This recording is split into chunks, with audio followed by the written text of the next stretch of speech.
ভারত এবং অস্ট্রেলিয়ার মধ্যে তৃতীয় টেস্ট কিন্তু ড্র হয়ে গেল, যে হয়তো প্রত্যাশা করা হচ্ছিল এটা কিন্তু একটা রেজাল্ট হবে, হয় অস্ট্রেলিয়া জিতবে নয় ম্যাচ ড্র হবে, কিন্তু ভারতের জেতার সম্ভাবনা কিন্তু অনেকটা কম ছিল। যে অস্ট্রেলিয়ার জেতার সম্ভাবনা অনেক বেশি ছিল, কিন্তু বৃষ্টির কারণে কিন্তু ম্যাচটা বেশিরভাগ কিন্তু অস্ট্রেলিয়া তারা এক্সপেক্ট করেছিল যে তারা হয়তো জিতবে। যেভাবে ভারতীয় ব্যাটাররা প্রথম ইনিংসে ফ্লপ হয়ে গিয়েছিল, তো সেই হিসেবে কিন্তু অস্ট্রেলিয়া অনেকটা তারা আশা করেছিল যে তারা এই টেস্টটা জিতবে এবং 2-1 ব্যবধানে সিরিজে কিন্তু এগিয়ে যাবে।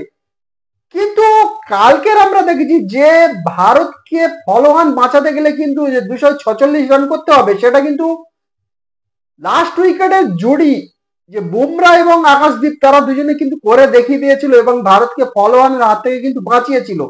তো সেখানেই কিন্তু অস্ট্রেলিয়া অনেকটা বাধাপ্রাপ্ত হয়েছে এবং অনেকটা কিন্তু তারা আঘাতপ্রাপ্ত হয়েছে, যে তারা আশা করেছিল যে ভারতকে ফলো অন করাবে, কিন্তু সেটা করাতে পারেনি, যার ফলে কিন্তু তারা প্রচুর চাপে পড়ে যায়।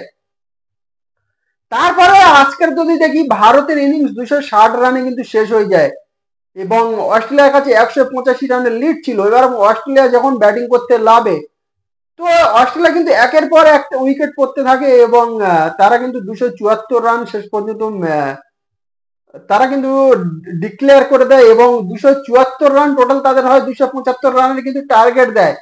তো হাতে কিন্তু ভারতের কাছে ছিল 54 ওভারে 275 রান করতে পারলে ভারত জিতে যাবে, কিন্তু যে টেস্ট ক্রিকেটে এইরকম ধরনের এত কম ওভারে কিন্তু এত রান করা অসম্ভব। এটা ওডিআই বা টি20 হলে ঠিক আছে, ওডিআই হলে ঠিক আছে, এটা চেস করা সম্ভব, কিন্তু এটা টেস্ট ক্রিকেট, তো এখানে এটা সম্ভব ছিল না। তো অস্ট্রেলিয়া চাইছিল যে 275 রান এবং 54 ওভার তাদের হাতে ছিল, তারা সেইভাবে উইকেট ভারতকে কিন্তু অল আউট করে দিয়ে তারা টেস্ট সিরিজ জিতবে, তারা ম্যাচটা কিন্তু জিতবে, সেই রকম কিন্তু চিন্তা ভাবনা করে তারা মাঠে লেগেছে। কিন্তু বৃষ্টি পুরো কাল করে দিল, বৃষ্টির ফলে কিন্তু ম্যাচ ড্র হয়ে গেল। যে যে মুষলধারে বৃষ্টি হচ্ছে সেই কারণে আর ম্যাচ শুরু করা গেল না এবং দুটো টিম মিলে ডিসাইড করলো যে ম্যাচ ড্র হবে।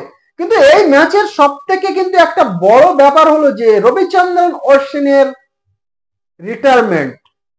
মানে এটা কেউ ভাবতেও পারেনি যে রবিচন্দ্রন অশ্বিন তিনি এইভাবে, মানে কোনো অ্যানাউন্সমেন্ট নেই, কিছু নেই, মানে কেউ কোনোদিন কল্পনাও করতে পারেনি যে এইভাবে রবিচন্দ্রন অশ্বিন তিনি অবসর নিয়ে নেবেন। হঠাৎ করে এটা অবসর নিয়ে নিলেন, একেবারে কিন্তু কল্পনার বাইরে, যে কেউ কোনোদিন ভাবতে পারেনি রবিচন্দ্রন অশ্বিন এইভাবে কিন্তু রিটায়ারমেন্ট নেবেন এবং এই সিরিজ চলতে চলতে তার মাঝখানে। তো তিনি কেন রিটায়ারমেন্ট নিলেন, এর পেছনে কিন্তু কয়েকগুলো কারণ আছে। কারণ যদি দেখা যায়, এক তো তার বয়স হয়ে গিয়েছে, অবশ্যই তিনি 36-37 বছর বয়স হয়ে গিয়েছে, তো আর বেশি দিন হয়তো তিনি খেলতে পারবে না এবং তার একটা আশা ছিল যে ওয়ার্ল্ড টেস্ট চ্যাম্পিয়নশিপের ফাইনালে হয়তো ফের আরেকবার ভারত যদি ওঠে তাহলে কিন্তু খেলার সম্ভাবনা থাকবে। এবং সেইটা যেই ম্যাচটা যেই ড্র হয়ে গেল, তখন আস্তে আস্তে কিন্তু ভারতের সেই ওয়ার্ল্ড টেস্ট চ্যাম্পিয়নশিপের ফাইনালে যাওয়ার ব্যাপারে পার্সেন্টেজ কিন্তু অনেক কমতে লাগে, যে নেই বললে চলে, যে ভারতের ওয়ার্ল্ড টেস্ট চ্যাম্পিয়নশিপের ফাইনালে মানে যাওয়া একেবারে অসম্ভব হয়ে গিয়েছে, যে যেতে পারবে না এটা। যদি এই তৃতীয় টেস্টটা যদি জিততে পারতো তাহলে কিন্তু একটা সম্ভাবনা বেঁচে থাকতো, কিন্তু সেটা হলো না, ম্যাচ ড্র হয়ে গেল, তো ভারতের কাছে সেই সম্ভাবনাও নেই। আর দ্বিতীয় কারণ হচ্ছে যে অস্ট্রেলিয়া, ইংল্যান্ড, সাউথ আফ্রিকা এই রকম ধরনের কিন্তু কান্ট্রিতে যখন খেলা হয়, তাদের কন্ডিশন কিন্তু ফাস্ট বোলিং সহায়ক কন্ডিশন হয় আমরা জানি।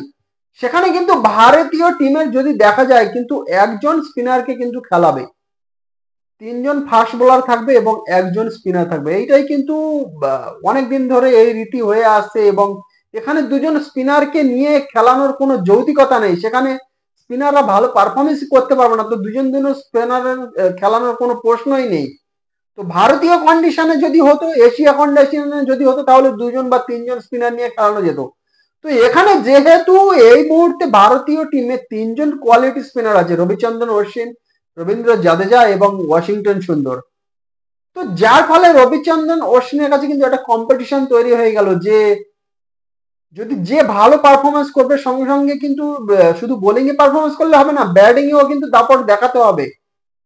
তো এই মুহূর্তে যে রবীন্দ্র জাদেজা তিনি প্রথম ইনিংসে একটা 77 রানের একটা যে ইনিংস খেলেছেন, সেখানে কিন্তু পরিষ্কার ঠিক হয়ে গিয়েছে যে সামনে যে কটা ম্যাচ থাকবে সেখানে কিন্তু স্পিনার হিসেবে রবীন্দ্র জাদেজা তিনি সুযোগ পাবেন। রবিচন্দ্রন অশ্বিন বা ওয়াশিংটন সুন্দরের সুযোগ পাওয়ার কোনো জায়গা নেই। তো এটাও কিন্তু রবিচন্দ্রন অশ্বিন তিনি বুঝতে পেরে গেছে যে আর যে কটা ম্যাচ বাকি আছে তার খেলার কিন্তু আর সুযোগ নেই। কারণ শুধু স্পিন বোলিং করলে হবে না, সঙ্গে সঙ্গে ব্যাটিংও রান করতে হবে। অস্ট্রেলিয়ার যে কন্ডিশন সেখানে কিন্তু ব্যাটারদের পারফরমেন্স করতে হবে। তো টপ অর্ডার যদি ফেল হয়ে যায় তাহলে শেষের দিকে এসে কিন্তু পারফরমেন্স করতে হবে। সেই দিক থেকে কিন্তু রবীন্দ্র জাদেজা কিছুটা এগিয়ে, এবং তিনি তৃতীয় টেস্টে প্রথম ইনিংসে যে একটা 77 রানের একটা ইনিংস তিনি খেলেছেন, সেখানে কিন্তু একেবারে তার প্লেইং ইলেভেনের জায়গা কিন্তু একেবারে পাক্কা হয়ে গেছে। যার ফলে রবিচন্দ্রন অশ্বিন তিনিও বুঝতে পেরে গেছেন যে সামনে আর যে এখনো কিন্তু দুটো ম্যাচ বাকি আছে, সেই দুটো ম্যাচে কিন্তু তার প্লেইং ইলেভেনের জায়গা পাওয়া অনেকটা মুশকিল। যে জায়গা তিনি আর পাবেন না, যে রবীন্দ্র জাদেজা তিনি কিন্তু খেলবেন প্লেইং ইলেভেন, এটা কিন্তু তিনি বুঝেই নিয়েছেন। এবং যে ভারতের একটা ওয়ার্ল্ড টেস্ট চ্যাম্পিয়নশিপের ফাইনালে যাওয়ার একটা যে স্বপ্ন ছিল, সেটাও কিন্তু এই সাথে সাথে ম্যাচটা ড্র হওয়ার সাথে সাথে সেই স্বপ্নটাও কিন্তু ভেঙে গিয়েছে। এখন দেখো ভারতের ওয়ার্ল্ড টেস্ট চ্যাম্পিয়নশিপের ফাইনালে যাওয়া সম্ভাবনা কিন্তু আছে, অনেক কম আছে। সে কি থাকবে না শ্রীলঙ্কার ওপরে কিন্তু নির্ভর। শ্রীলঙ্কা যদি অস্ট্রেলিয়াকে হারাতে পারে তাহলে কিন্তু ভারতের যাওয়ার সম্ভাবনা থাকবে। এবং ভারত কিন্তু আর যে দুটো অস্ট্রেলিয়ার বিরুদ্ধে দুটো টেস্ট আছে, সেই দুটো টেস্ট কিন্তু অবশ্যই জিততে হবে। প্লাস শ্রীলঙ্কা অস্ট্রেলিয়ার মধ্যে কিন্তু দুটো টেস্ট ম্যাচ আছে, সেই দুটো টেস্ট ম্যাচে শ্রীলঙ্কা কিন্তু অস্ট্রেলিয়াকে একটা একটা ম্যাচ অবশ্যই হারাতে হবে। এইরকম পরিস্থিতি তৈরি হয় তাহলে কিন্তু ভারত যেতে পারবে, না হলে ভারতের যাওয়ার কোনো সম্ভাবনা নাই। তো এই সমস্ত কিছু কিন্তু বুঝতে পেরে গিয়েছে রবিচন্দ্রন অশ্বিন, এবং তার বয়স হয়ে গিয়েছে, এবং ভারতের যে ওয়ার্ল্ড টেস্ট চ্যাম্পিয়নশিপের ফাইনালে যাওয়ার সম্ভাবনা ছিল সেই সম্ভাবনা কিন্তু শেষ হয়ে গিয়েছে।